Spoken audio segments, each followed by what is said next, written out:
Hi, this is Sarah Mikesell with Cattle Site, and today we're here with Dr. Julia Herman. She is a beef cattle specialist veterinarian with the NCBA here in the United States. Thanks for being with us today, Julia. Thank you for having me.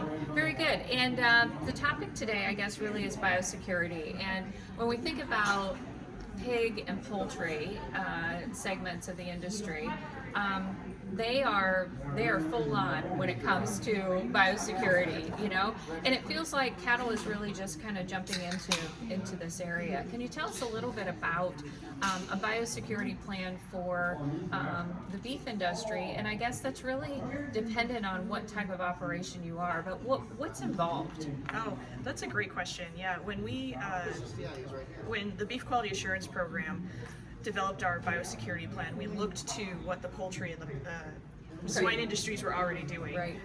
They are vertically integrated. Yeah, biosecurity is part of their daily operation, and the beef industry is more segmented. We have a lot of different sectors. We have the cow-calf sector, the stockers, and feed yard. Each one of those has a different way to prevent disease from coming onto their operation. And what we wanted to do with this biosecurity plan was provide a set of guidelines that anybody within the beef industry, no matter what, even if they were a hobby farmer all the way up to a 10,000 head feed yard, they can fill this out and at least start developing their biosecurity plan. We go through a whole lot of different topics like animal movement. We go through even just premises identification number, how to get that, looking at feed, keeping your feed safe, developing a map of your operation for entrances and exits to the operation. So there's a lot of details that go into a biosecurity plan, and we really just wanted to encourage producers to take that extra step to make this plan. Really, and so when you think about a beef operation, so we're in Texas, right, for the show here, and some operations, they can be anywhere, I guess, in the United States, can be quite sprawling, right? And so where does a producer kind of, when you think about your whole operation and where things can get in, right? Disease, right? Is kind of, there's a lot of variability, I guess, right? Absolutely. So tell me about, kind of what are the first steps that someone needs to take if they're wanting to put together a plan? I think one of the first steps that they can do is go to our BQA website, so it's bqa.org. That's where they can download our biosecurity plan. It is a fillable PDF where they can either fill it out online or print it out and fill it out. We also have supplemental templates that they can use for like visitor logs or checklists that they can go through their operation and be like, how often do you get feed delivered? How often do you get semen delivered? So lots of different ways that you can go through that.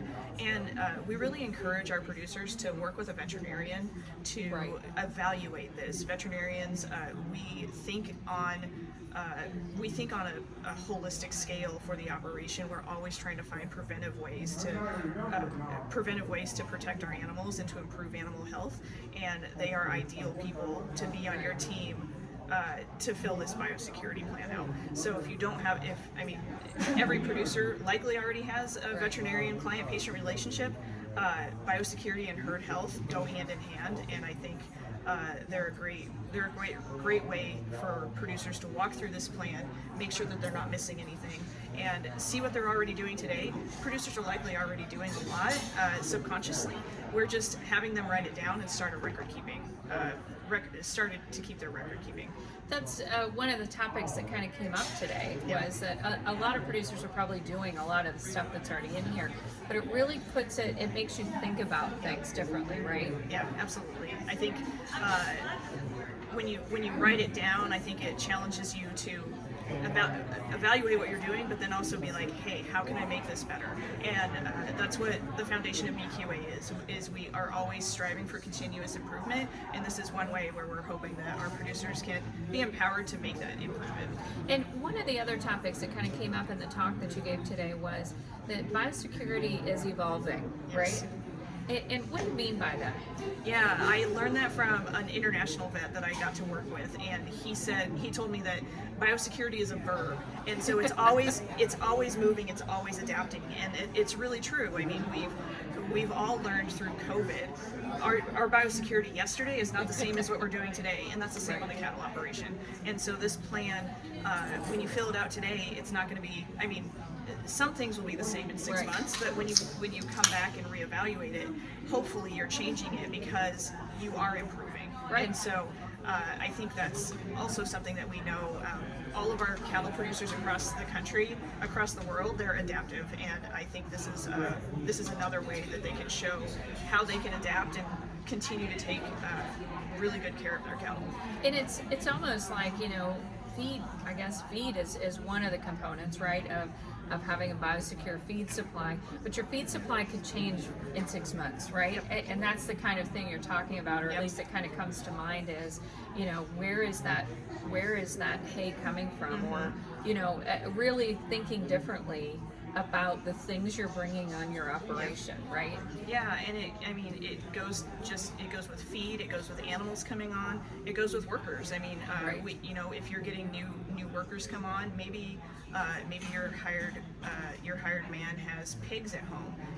In the case of a bovine respiratory disease outbreak, Right. that doesn't matter. But if we jump to a foreign animal disease like foot and mouth disease, Right. that pig, that exposure to a swine herd is going to make a huge difference when it comes Right. to a plan for foot and mouth disease. Very good. Well, thank you so much for all the information today. Oh, thanks for having me. And if anybody is interested, they can go to bqa.org and find more information. Very good. Thanks again. Thank you. This is Sarah Mikesell with the Cattle Site.